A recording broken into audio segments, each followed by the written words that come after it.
bulchiinsa magaalaa Caffaa Roobiit gandaa Caffaa Dirreetti waltajjiin marii nageenyaa fi misooma hawaasaa gandichaa waliin adeemsifame. Marii kanarratti bulchaan bulchiinsa sablammii Oromoo obbo Ahmed Ali, ittaanaan itti gaafatamaa biiroo magaalaa fi bu'uuraalee misooma naannoo Amaaraa obbo Alaamir Tashaala dabalatee geggeessitoonni bulchiinsa magaalaa fi ganda Caffaa Dirree akkasumas uummanni bal'aan gandichaa bakka argamanitti dhimmi misoomaa fi nageenya gandichaa irratti marii geggeessaniiru. Marii kanarratti haasaa kan taasisan bulchaan bulchiinsa sablammii Oromoo obbo Ahmed Ali tokkummaa fi qindoomina keenyaan misoomaa fi nageenya naannoo keenya mirkaneessuun barbaachisaadha jedhanii uummanni ganda Caffaa Dirree uummata misoomaa hojjechuun fi nageenya isaa kabachiisuun beekamuudha jedhaniiru.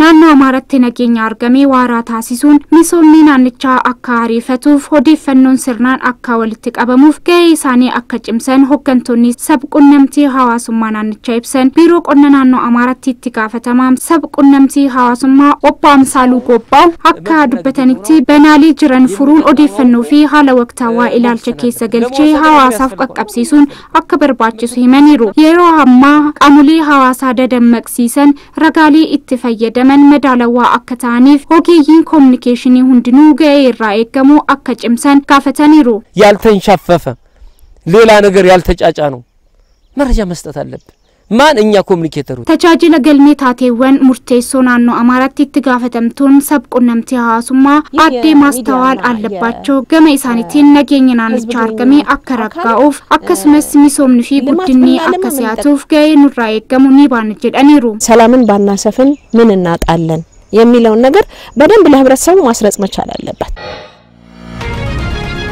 የሐሳብ ልዩነቶችና አለመግባባቶች ተፈጥሯዊ ናቸው። ወልተጅን አጀንዳ ወልትቀቡ ዳብሌ ፊ ወልዳሌ ፌደራላ ኤገለሚ አከሚልካ ሁንዲ ቆደይሳ በው አከቀቡ ኮሚሽኒ መሪ ቢያሌሳ ኢትዮጵያ ዋምቻ ዴስ ዱቢ ሂማን ኮሚሽኒ መሪ ቢያሌሳ ኢትዮጵያ ጥበቡ ታደሰ ከመንቲ ወልተጅን አጀንዳ ወልትቀቡ ዳብሌ ፊ ወልዳሌ ፌደራላ ጫምሰ ድደሚ ለማ ሃንገ ድደሚ አፍሪ በረክመለማ ፊ 17 ኒያዴም ሲፈማ ህርማቶኒ ዳብሌ ፊ ወልዳሌ ፌደራላ ሶዶሚ ሰዴትራ ወልቲ ዱፈን dhibba 8 waltajjicharratti akka argamanii fi milkaa'ina yaa'ii kanaaf hojiin halduree hojjetamu dubbataniiru. Komishinii marii waltajjiiwwan ajandaa walitti qabu 13 adeemsisuu isaa eeruun dhaabbilee amantaa, miidiyaaleen, dhaabbileen dimokiraasii, paartileen siyaasaa fi bakka bu'oonni mootummaa waltajjii adeemsifamuu kanarratti akka argaman ibsaniiru. Itti fufuun naannoo Tigraay fi diiyaasporaarraa ajandaa walitti qabu akka geggeeffamus himaniiru. ሌላው ትልቅ ባለድርሻ አካል ሆኖ በዚህ መድረክ ላይ የሚሳተፈው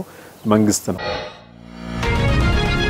ኢትዮጵያ በታሪክ እንደምናቀው በቀኝ ያልተገዛች ሀገር ናት። ሆጂሊ ዲፕሎማሲ ኡመታ ጭምሱን ፋይዳ በያሌሳ ከበቺሱ ደንዳኒ ፊ ቱምሳናና ዋጭምሱ ደንዳን ኦጀተማ ከጅረን ሚኒስቴር አድማላቲ ዳይሬክተር ዲፕሎማሲ ኡመታ ጄኔራል አምባሳደር ሽብሩ ማሞን ሂመን ኢትዮጵያን ጨራ በርኖታ ብዮታ ኦላፍ ከኒቱ ፊ ሰገንታ አሻራ መገሪሳ ወልቲ ዱፌኛ ሐዋሳ ጭምሰን ኡሙፍ ሾሮ ኦላና ተበቴ ረጀደኒሩ አምባሳደር ሽብሩ ማሞ ደበለታና ከመንቲ ወልቲ ዱፌኛ ሐዋሳ ገመደሜ ሐዋስ ዲነግዴን ጅሩ አዲምሳ ቱምሳ ዲፕሎማሲ ሞቱማን ኬኛ አገርሲሳ ጅሩ ዳስ ጀደኒሩ ወደፊት በስፖርት በመሰረተ ልማት የማስተሳሰሩ ስራዎችም እየታዩ የሚሄዱበት ሁኔታ አለ ማለት ይቻላል።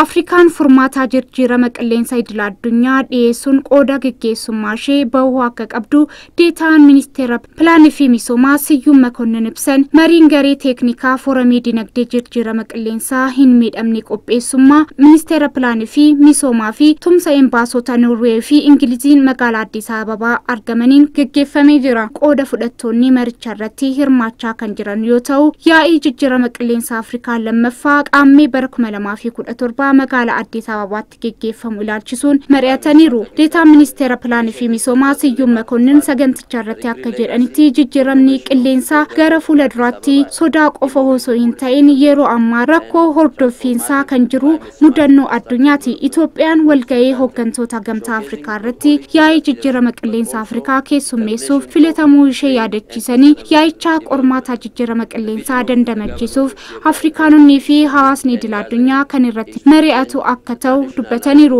African as always being a victim to climate change.